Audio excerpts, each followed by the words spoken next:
सनम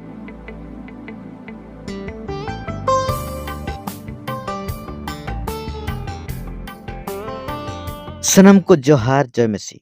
तेहिया video अडिगे informative कना ओनाते मुचाद Dhabi nail ताबन पे जेमन पे बुझाव दाड़ेया तेहिया टॉपिक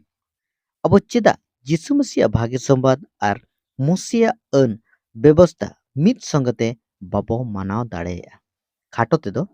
यीशु मसीह भाग्य संवाद आर मसीह अन पचले रे सेम टाइम रे चेदा बाबो तड़ामा ᱱᱚᱣᱟ ᱠᱩᱠᱞᱤ ᱨᱮᱭᱟᱜ ᱡᱚᱵᱟᱵ ᱧᱟᱢ ᱥᱟᱶ ᱥᱟᱶᱛᱮ ᱟᱭᱢᱟ ᱵᱤᱥᱚᱭ ᱯᱮ ᱵᱟᱰᱟᱭ ᱫᱟᱲᱮᱭᱟᱜᱼᱟ ᱚᱱᱟᱛᱮ ᱵᱷᱤᱰᱤᱭᱳ ᱢᱩᱪᱟᱹᱫ ᱫᱷᱟᱹᱵᱤᱡ ᱧᱮᱞ ᱞᱟᱹᱜᱤᱫ ᱟᱞᱚᱯᱮ ᱠᱷᱟᱴᱚᱜᱼᱟ ᱟᱹᱰᱤᱜᱮ ᱥᱤᱠᱷᱱᱟᱹᱛ ᱨᱮᱭᱟᱜ ᱵᱷᱤᱰᱤᱭᱳ ᱦᱩᱭᱩᱜ ᱞᱟᱹᱜᱤᱫ ᱪᱟᱞᱟᱜ ᱠᱟᱱᱟ ᱵᱮᱵᱚᱥᱛᱷᱟᱭ ᱨᱚᱲᱟ ᱡᱮ ᱡᱟᱱᱣᱟᱨ ᱠᱚᱣᱟᱜ ᱫᱟᱲᱮ ᱡᱚᱨᱩᱨᱤ ᱠᱟᱱᱟ ᱠᱟᱹᱭ ᱠᱮ ᱞᱟᱹᱜᱤᱫ ᱢᱮᱱᱠᱷᱟन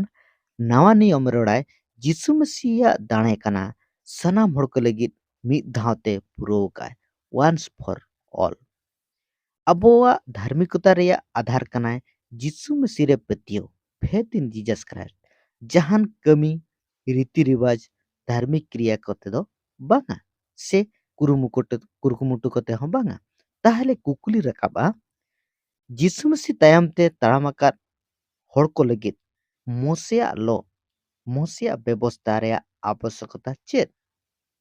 आयमा विशेषी नोआ हो भाबिया जे यीशु मसीह रे हो पतियो में ओना साथे व्यवस्था अनहो पुरो कुरुमुटुई में चेत नोआ को उचित बुझो कना बारिया जकात बारिया विषय शब्द हो यीशु मसीह भाग्य संवाद और मोसे अन नोआ भूल अल्पे बुझोइया जे व्यवस्था व्यर्थया चेदा से व्यवस्था भाग्य सनद पवित्र कना मसीह पतियो रे मूल अंश कना व्यवस्था एतोप रे 5 गोटी पुथी बाइबल एन मेनाय जे नोआ को दो कोनो दरकार बांग कना ओना इ बई रोड़ेया मेनखान नोआ दो चेत कना नोआ रे प्रॉपर उद्देश्य चेत कना नोआ जमन बो बड़ाय दाड़ेया चेत नोआ ठीक हुआ मेसी तायम ते हो तड़ाम में और मोसे तायम ते हो तड़ाम में चेत नोआ हो अपनारवा दया और मोसे व्यवस्था तीसो बांगा ओनाते देला बन जेला तिने गोटंग कारण चेदा मसीह भाग्य संवाद और मोसे एन तायम ते तड़ाम अन बिब्लिकल बाइबल भित्तिक बांग कना आर नोआ विपद हो विपद कना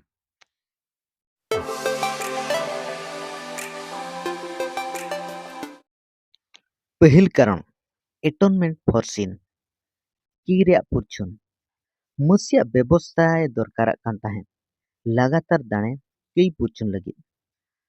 नोआ दो हुयुग कान ताहें पुरछुन रेया दिन रे जहां दो यम कपूर नोआ बाबत ते लेविटिकस रे पे पढ़ा दाड़े प्रत्येक वर्ष मारांग नाई के हाई प्रीस्ट नोआ विधि लेवी सुड़ो रेया लेकाते ओलाका लेका पूरो कान ताहें इसराइल हड़ को कई पुरछुन लगी जतियो मोसे अन व्यवस्था नित हो लागू मेना और इफेक्टिव कना जानवर को वार्षिक दाणे आवश्यकता मेना ताहाले चिदा यीशु मसीह हेजनाय और क्रूस काटरे माया में जरके जुदी यीशु मसीह दाणे परेते व्यवस्था रे लेकाते कई रे दाणे लागू गया ताहाले यीशु मसीह मायाम ओकामी इन इफेक्टिव और बेदरकारी कना वास्तव रे बाइबल रोड़ा जुदी नित हो जानवर को दाणे जरूरी कना प्रत्येक शर्मा ताहाले मसीह पूर्वकार कमी चेन हो बांग कना जुदी मसीह दाणे प्रकृति रे नित धाबिते सनाम हड़ को लगिते मिद धावते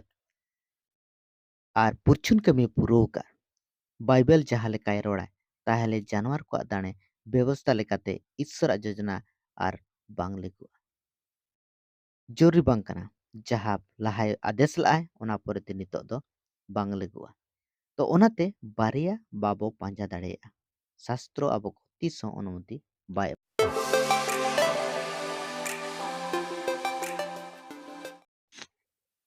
दोसर कारण कना सेकंड रीजन कना चे नायक पद दि प्रीस्टहुड याजकत्व व्यवस्था बांगमा अन लेकाते नायके याजक को रोल ताहे कना जे सामा कर आर दाणे को ऑफरिंग सैक्रिफाइस को आर मुंदिर रे आयमा सेवा कमी को पूरो व्यवस्था नोआ आदेश एमो कान ताहेन प्रत्येक नायके इस्राएली हुयु आर लेबी गोत्र खोदा हुयु जरूरा तो ओनाते जदि मोसे अन नित हो लागू करणोआ ताहले याजकत्व जहाँ दो प्रीस्टहुड ᱱᱤᱛ ᱦᱚᱸ ᱟᱵᱚᱥᱥᱚᱠता ᱢᱮᱱᱟᱜᱼᱟ᱾ ᱢᱮᱱᱠᱷᱟन ᱡᱩᱫᱤ ᱞᱮᱵᱤ ᱠᱷᱚᱫᱟᱜ ᱜᱮ ᱱᱟᱭᱠᱮ ᱠᱚ ᱡᱟᱭᱡᱩᱜᱽ ᱞᱟᱹᱜᱤᱫ ᱠᱚ ᱮᱯᱚᱭᱮᱱᱴ ᱞᱮᱱᱟ, ᱛᱟᱦᱚᱞᱮ ᱪᱮᱫᱟᱜ ᱱᱟᱣᱟ ᱱᱤᱭᱚᱢ ᱱᱚᱣᱟᱭ ᱢᱮᱛᱟᱵᱚᱣᱟ ᱡᱮ ᱡᱤᱥᱩ ᱢᱮᱥᱤ ᱨᱮ ᱯᱟᱹᱛᱭᱟᱹᱣ ᱟᱠᱟᱱ ᱥᱟᱱᱟᱢ ᱵᱤᱥᱮᱥᱤ ᱠᱚ ᱵᱟᱝᱢᱟ ᱯᱟᱹᱛᱭᱟᱹᱣ ᱟᱠᱟᱱ ᱦᱚᱲ ᱠᱚᱫᱚ ᱱᱟᱭᱠᱮ ᱠᱟᱱᱟ ᱠᱚ ᱢᱮᱱᱛᱮ, ᱡᱟᱦᱟᱸ ᱫᱚ ᱯᱟᱹᱦᱤᱞ ᱟᱨ ᱠᱟᱹᱢᱤ ᱦᱚᱸ ᱱᱟᱭᱠᱮ ᱨᱮᱭᱟᱜ ᱠᱟᱹᱢᱤ ᱮᱢ ᱠᱟᱜ ᱵᱚᱱᱟᱭ, ᱡᱟᱦᱟᱸ ᱫᱚ ᱥᱚᱫᱚᱨ ᱯᱩᱛᱷᱤ ᱟᱨ 1 ᱨᱮᱭᱟᱜ 6, 5 ᱨᱮᱭᱟᱜ 10 ᱟᱨ 20 ᱨᱮᱭᱟᱜ 6 ᱨᱮᱦᱚᱸ ᱥᱚᱫᱚᱨ ᱯᱩᱛᱷᱤ ᱨᱮ ᱡᱟᱦᱟᱸ ᱫᱚ ᱯᱮ ᱡᱮᱠᱷᱟᱭ ᱨᱚᱲ ᱟᱠᱟᱫ᱾ ᱛᱚ ᱡᱤᱥᱩ ᱢᱮᱥᱤ ᱨᱮᱱ ᱦᱚᱲ ᱠᱚᱫᱚ ᱤᱥᱥᱚᱨᱟᱜ ᱱᱟᱭᱠᱮ ᱵᱮᱱᱟᱣ ᱟᱠᱟᱫ ᱵᱚᱱᱟ᱾ ᱟᱨᱦᱚᱸ ᱠᱩᱠᱞᱤ ᱨᱟᱠᱟᱵᱼᱟ, ᱡᱩᱫᱤ ᱢᱚᱥᱤᱭᱟᱜ ᱵᱮᱵᱚᱥᱛᱟ ᱛᱮᱦᱮᱧ ᱦᱚᱸ ᱟᱵᱚ ᱞᱟᱹᱜᱤᱫ ᱛᱮ ᱞᱟᱹᱜᱩ ᱠᱚᱨᱚᱱ ᱮᱯᱷᱮᱠᱴᱤᱵᱷ ᱠᱟᱱᱟ, ᱛᱟᱦᱚᱞᱮ ᱟᱯᱚᱥᱴᱚᱞ ᱯᱟᱩᱞ ᱢᱤᱫᱴᱟᱝ जिहुदी ᱠᱟᱱᱟᱭ, ᱵᱮᱧᱡᱟমিন गोत्र ᱠᱷᱚᱫᱟᱜ, ᱞᱮᱵᱤ गोत्र ᱠᱷᱚᱫᱟᱜ ᱛᱚᱭ ᱵᱟᱝ ᱠᱟᱱᱟ? ᱛᱚ ᱩᱱᱤ ᱨᱚᱲᱟᱭ ᱤᱥᱥᱚᱨᱟᱜ ᱫᱟᱭᱟ ᱟᱨ ᱤᱥᱥᱚᱨᱟᱜ ᱚᱱᱩᱜᱨᱚᱦᱚ ᱛᱮᱜᱮ ᱤᱧ ᱫᱚ सेवक पदीन ᱧᱟᱢ ᱟᱠᱟᱫ ᱢᱮᱱᱛᱮ, ᱡᱟᱦᱟᱸ ᱫᱚ ᱨᱳᱢᱤयो 15 ᱨᱮᱭᱟᱜ 16 रे ᱨᱚᱲᱟᱭ। तो प्रत्येक विशेषी जिहुदी हुयुग केवबा बंगान जात को हुयुग केवबा यूनानी को हुयुग सानाम कोगे नायके काना को। एवरी पुथी सदराय जिसु मसीह अब मारांग नायके हाई प्रिस्ट कनाय। जिसु मसीह हो जिहुदा गोत्र खोदा लेवी गोत्र खोदा दो बांग कनाय।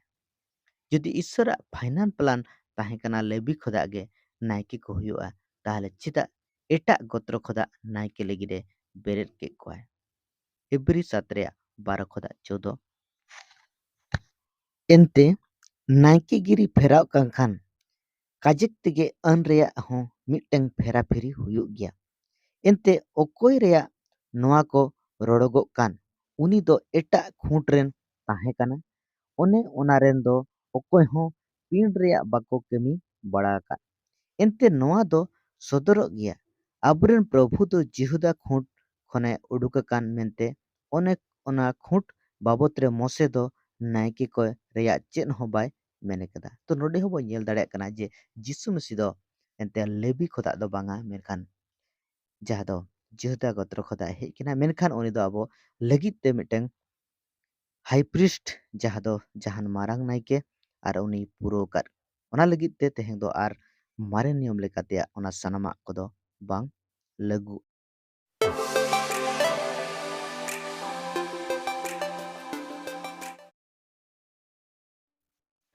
तेसर कारण मुंदिल टेम्पुल मोसे जहाँ लेका आवास तंबू ᱧᱟᱯᱟᱢᱚᱜ तंबू बेनाव मेता दे ताहें ओना अड़ी के मोच चोरक आयमा करुकार्य ते पेरेज अकान आर प्रतीक ते पेरेज अकान। नोआ पिछले रे कारण काना जे ईश्वरा उपस्थिति मानवा तालरे ताहेना। नोआ बाबत ते एक्सोडस जातो 25 रे पे पढ़ा दाड़ेया। 400 वर्ष तायम सलमन जेरूसलम रे मुदिले बेनाव किया इस्राएल हड़ को लगित पवित्र ठें। सो जोदी मोसिया व्यवस्था नित हो केमी काना, ताहले ईश्वर बाबा नित हो मुदिल दरकारोगा। मेनखान नोआ बो नेलेआ जे 2000 साल लाहारे मुदिर नासायना, जहाँ लेका जिसु मसीह धरती रे ताहे जोका ए नेबिलाआ। मुदिर दो ईश्वर बाबा लगित पारमानेंट ठें दो बांग ताहे। ओनाते नावा नियर बो नेल दाड़ेया करा जे जिसु मसीह रे पेतियो कार कोय को ईश्वरा मुदिर कना को। पहिल करंती 3 रे 16 17 रे नोआ अलगो कना जे चेत बापे बड़ाया ईश्वरा मुदिल कना पे आर ईश्वर जी आपे रे थाम गड़िए कनाय मेनते। जहाँ गे ईश्वर मुदिले बड़ी ईश्वर दो उनी होय बड़ी या एनते ईश्वर मुदिल दो सनद गया आर ओना दो आपे गे। तो नोडे बो नेल दाड़े कना जे ईश्वर मुदिर दो जहाँ दो अब को कना बो। तंबू पछले रे कारण कना जे नोकान सनठी जहाँ दो ईश्वर आत्मा ताहेना आयरिन होड़ को सला। नवा नियम साफा साफी रोड़ाय ईश्वर आत्मा आबो सावरे ताहेना। नितो दो आबो कनाबो ईश्वर मुदिल जिसु मसीह रे पेतियो कान खातिर। जिते बड़े बाइबल रे मुच्चे सन बो चला कना ओंडे बो ᱧᱟᱢ जे नावा जेरूसलम जहाँ रे दो प्रभु ईश्वर आर भेड़ा हपन गे ओना रे मुदिल दो, जहाँ दो सदर पुथी 21 रे 22 रे अलगो कना। आर मुदिल दो बांग नेलोआ नागराह रे एनते प्रभु ईश्वर सानाम दाड़े आर भेड़ा हपन गे ओना रे मुदिल दो। तो नोडे बो नेल दाड़े कना जे मिद दिन हिलो जे मुदिल दो बांग ताहेना, मेनखान ओना मुदिल रेन दो प्रभु ईश्वर आर भेड़ा हपन गे ओना रेन मुदिल कना को। ᱱᱚᱰᱮ ᱠᱷᱚᱱ ᱟᱵᱚ ᱵᱩᱡᱷᱟᱹᱣ ᱫᱟᱲᱮᱭᱟᱜ ᱠᱟᱱᱟ ᱡᱮ ᱫᱷᱟᱹᱨᱛᱤ ᱨᱮᱭᱟᱜ ᱡᱮᱨᱩᱥᱟᱞᱮᱢ ᱢᱚᱱᱫᱤᱨ ᱪᱮᱫᱟᱜ ᱱᱟᱥᱟᱣ ᱮᱞᱟᱣ ᱞᱟᱜᱼᱟᱭ᱾ ᱟᱡᱟᱜ ᱡᱤᱛ ᱵᱮᱨᱮᱫ ᱯᱚᱨᱮ ᱨᱮᱭᱟᱜ ᱠᱤᱪᱷᱩ ᱵᱚᱪᱷᱚᱨ ᱯᱚᱨᱮ ᱯᱚᱨᱮ ᱛᱮᱜᱮ ᱵᱟᱥᱛᱚᱵ ᱨᱮ केवल जे मंदिर नासाव रेया नेबिलाय ओना दो बांग मेनखान समरिया मैजू ठेन नोआ रोड लाआ जे मिद दिन हिलो जहां दो ईश्वर आत्मा और जहान जियोग्राफिकल सीमा भितर दो बाय तहना ईश्वर महजुगी दो मिटन जियोग्राफिकल और एरिया भितर दो बांग तहना जहां दो जोहन 4:21-23 रे बोन्येलिया जिसु दो उनी मेता दिया समरिया मैजू मेता दिया पेतियो तिंग में ayo okte daray kana one unre baba do bang do noa buru re ar bang do Jerusalem re pe sewaya menkan okte daray kana ar nit ho kan gya one unre seri sewa ko do ji ar seriat te baba ko sewaya ente baba ho onkan ko ge nyamo nyam kana ai sewa ko do to node bo nye dare kana je mid din hilo Ishwar baba ar nokan koy darai ko jaha do ar seri lekate जीते सेवा को और उनको दो और जहान मिटंग ठई रे दो बाको सीमित तहना से मिटंग ठई दो बाय जरूर जे सेरी लेकाते ईश्वर सेवा को ईश्वर और सारहा को लगी दो और ओनाते नोडे बो नेल दाड़े कना जे जहा तो मुंदिल रेया सिस्टम जहा तो ताहे लेना और ओना दो यीशु मसीह और तीन रे नो धरती रे जना ओना सनमा को पुरोइना नोआ कारण होते बो बुझो दाड़े कन गे जे मिद धावते मिद संगते चेदा भाग्य संवाद यीशु मसीह भाग्य संवाद और मोसिया अन पचले रे बाबो तड़ामा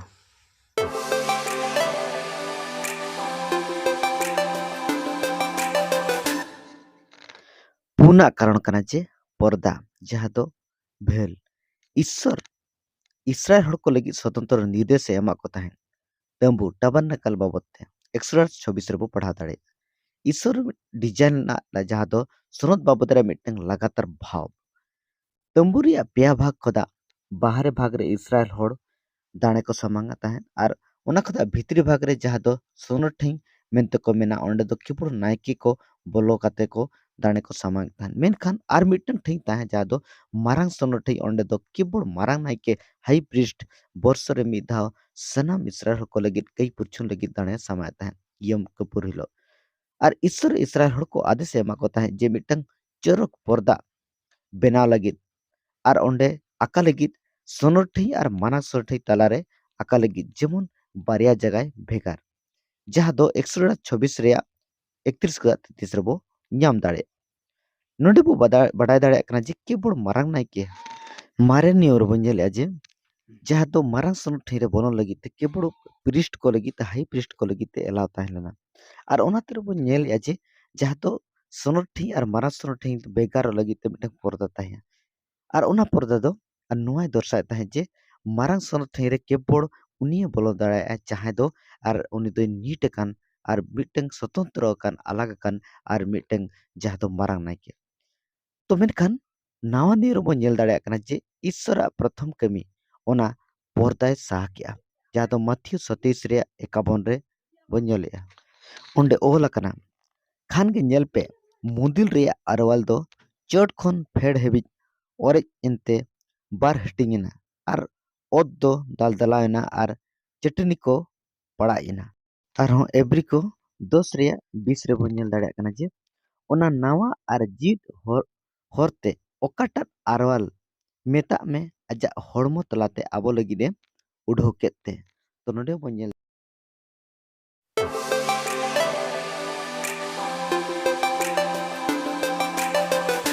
मोड़िया कारण खतना सर्कमसिशन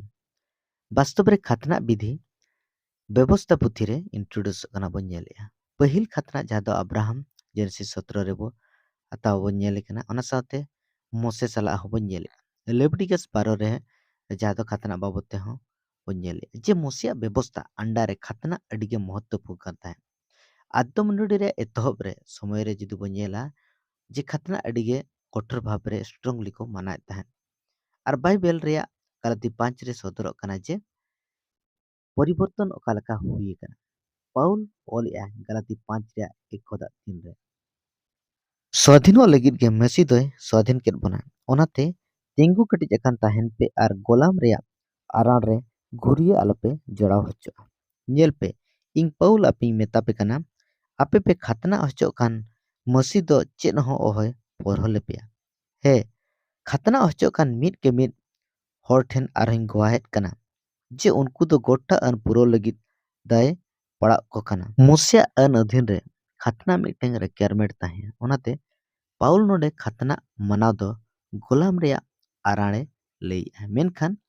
ᱢᱟᱹᱥᱤ ᱚᱱᱟ ᱜᱚᱞᱟम ᱠᱷᱚᱫᱟ ᱨᱟᱲᱟ ᱫᱩᱜ ᱠᱮᱫ ᱵᱚᱣᱟ᱾